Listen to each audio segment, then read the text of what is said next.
entre nous soit dit. Le mandat, c'est 3 ans renouvelables. Le bureau de l'INAP aujourd'hui a 13 ans et demi. Dans quel pays au monde, les syndicats, c'est la démocratie par excellence, où vous devez mettre là-bas en train de diriger une structure syndicale pendant 13 ans et demi, pendant que vous avez le mandat de 3 ans. C'est impossible. C'est pourquoi nous demandons les élections ou rien. Et Dieu merci que le gouvernement a adhéré à notre point de vue, le chronogramme est là. Nous demandons seulement là qu'on puisse respecter ce chronogramme pour qu'au mois d'octobre, on puisse organiser les élections sociales. Ok.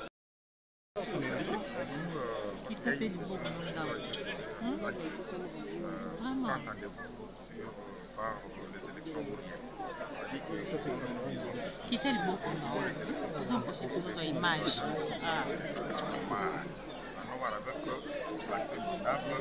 On n'a pas répondu aux desiderata des agents. Raison pour laquelle ce sont des agents eux-mêmes. D'ailleurs, vous avez vu, ce n'est pas nous qui réclamons les élections, ce sont des agents fonctionnaires de l'État qui réclament les élections, rien que les élections syndicales. Alors, mais pourquoi ceux qui sont là sont tentés de tergiverser? Donc nous disons ceci, c'est mieux avec qu'il se soit tard, parce que nous sommes déterminés. Au cas où, si on trouve qu'il y a un tel ou tel syndicat qui veut faire l'obstruction, ou soit faire une autre démarche parallèle, contraire à cette organisation de ces élections, nous allons saisir l'OIT et le PIT, en citant nommément les noms de ces syndicats. Et nous verrons que prochainement, lors de ces assises de l'OIT, on va même interdire aux syndicats de l'administration, au cas de l'administration publique de ne plus participer à l'OIT à Genève. Parce qu'au niveau du secteur privé là-bas, on a organisé les élections. Nous avons l'intersyndical qui est là, qui a le mandat. Mais pourquoi? C'est le même syndicat-là qui sont là-bas, au privé. Ce sont les mêmes syndicats qui sont ici dans l'administration. Mais pourquoi ici dans l'administration, ils refusent les élections? Et de l'autre côté, nous avions payé pour participer. On avait exigé, avant de participer aux élections, il faut payer 1 550 $. Et nous avions payé sans procès. Mais pourquoi ici, on exige, on demande de payer 1 100 $, mais nos camarades disent que non, c'est trop. C'est mieux qu'on fasse qu'ils participent gratuitement aux élections syndicales. Il y a même l'un d'entre eux qui avait même demandé à ce qu'on augmente même les montants. Les montants là est trop petit, qu'on arrive même à demander 5 000 $. Allez-y. Mais comment dire que des choses sont contraires? Pour les 1 100 $, vous dites que non, c'est trop. Pourquoi exiger, demander cela? Mais de l'autre côté, vous demandez au VPM de demander 5 000 $. Cela veut dire quoi? Ça veut dire que vous cherchez toujours à faire des blocages au processus. Il y a un moment sur le lobby.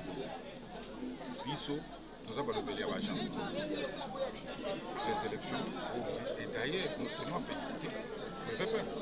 Le fait que nous sommes déjà en plein processus électoral. Vous comprenez? Oui. Ce que nous demandons, nous sommes en train de suivre tout simplement le chronogramme. Parce que c'était prévu que du 2 au 5, aujourd'hui nous sommes les 3. La publication des listes des syndicats enregistrés. La liste est provisoire. Alors, on devrait en principe avoir déjà cette liste publiée. Mais tout le monde jusqu'à présent, ils ont publié. Bon, on concède parce que c'est du 2 au 5. Nous sommes encore dans la marge. Alors, néanmoins, dans le cadre pour féliciter le VPM, dans le cadre pour que non, les agents, pour féliciter, entamer le processus, c'est ainsi que tout ça, les courriers. Les courriers, c'est juste manifester la volonté, le remerciement. Il y a des gens et fonctionnaires de l'État qui ont entamé le processus, il y a qu'organiser l'élection au sein de la...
L'organisation des élections syndicales constitue un pari gagné de son Excellence Monsieur le Président de la République, conduit par le gouvernement de la République sous l'égide de Madame la Première ministre et matérialisé par votre autorité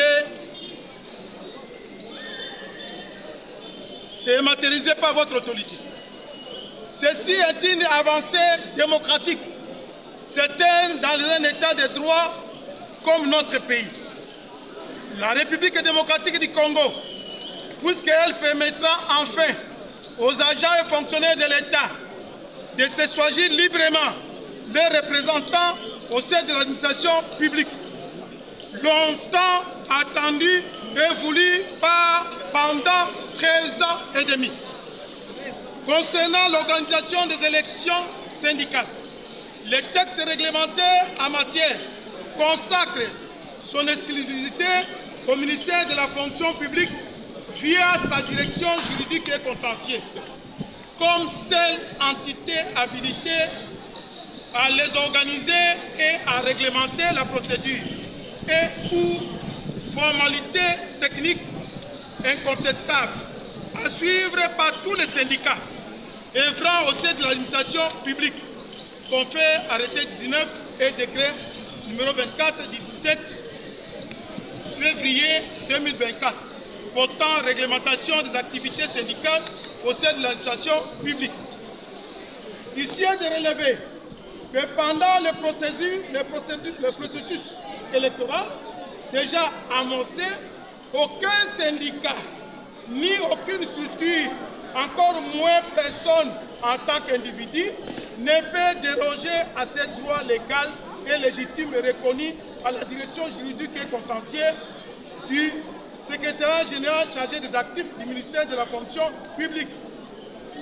Et à ce stade, les agents fonctionnaires de l'État ne sont plus représentés par aucun délégué, mais plutôt chaque syndicat, pris individuellement, doit soumettre ses dossiers pour examen sur sa conformité à la CENI de l'administration publique, remplissant de ce fait les formalités d'usage et non procéder à d'éventuelles négociations de quelle forme que ce soit.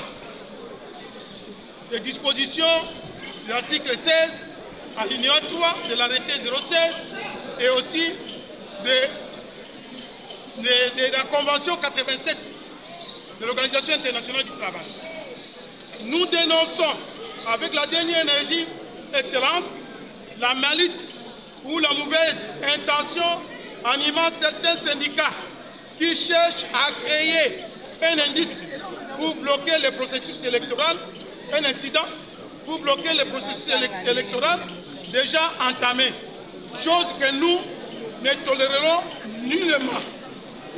À l'occasion, nous réitérons notre ferme détermination de bloquer la route à toute personne ou organisation syndicale, que ce soit, qui oserait saper la volonté des agents fonctionnaires de l'État, qui se matérialise déjà avec le déclenchement du processus électoral déjà annoncé et les mettons à garde. En définitive, nous exigeons la publication de la liste provisoire des syndicats enregistrés et la mise en place d'une commission ad hoc telle que prévue au chronogramme édité par votre autorité. Recevez, Excellence, nos salutations syndicales.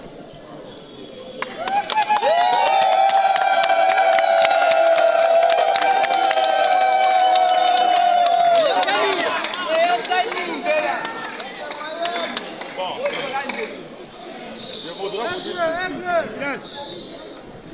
Au nom du vice-premier ministre, ministre de la fonction publique, j'ai le devoir de recevoir votre mémo. Comme vous le savez, c'est un homme de dialogue social. Ce que vous réclamez, c'est déjà la feuille de route tracée par le gouvernement. Il y a quelques jours, le vice-premier ministre lui-même avait posé le problème des élections syndicales au Conseil des ministres. Et celui-ci avait pris acte de cela. C'est ainsi que je vous prie de vous calmer un tout petit peu, parce que l'affaire des élections, c'est l'affaire du gouvernement. Le gouvernement est en train de faire tout pour que l'argent soit décaissé et les élections soient organisées en bonne et due forme. Amen. Parce que nous devons avoir aussi la démocratie au niveau de syndicats. Qu'à cela ne tienne, je voudrais vous encourager. Et ce que vous venez de faire, c'est un acte patriotique, c'est un acte de la démocratie. Mais que les politiques ne s'y mêlent pas. Je vous prie que les politiques ne s'y mêlent pas. C'est une affaire connue par le gouvernement et le gouvernement est sur le dossier. D'ici là, tout sera en ordre et les élections seront bel et bien lieu.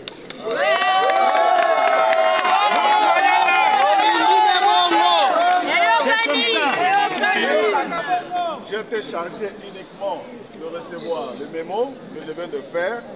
Je vais faire rapport acquis des droits et la suite vous l'aurez incessamment. En tout cas, je vous remercie.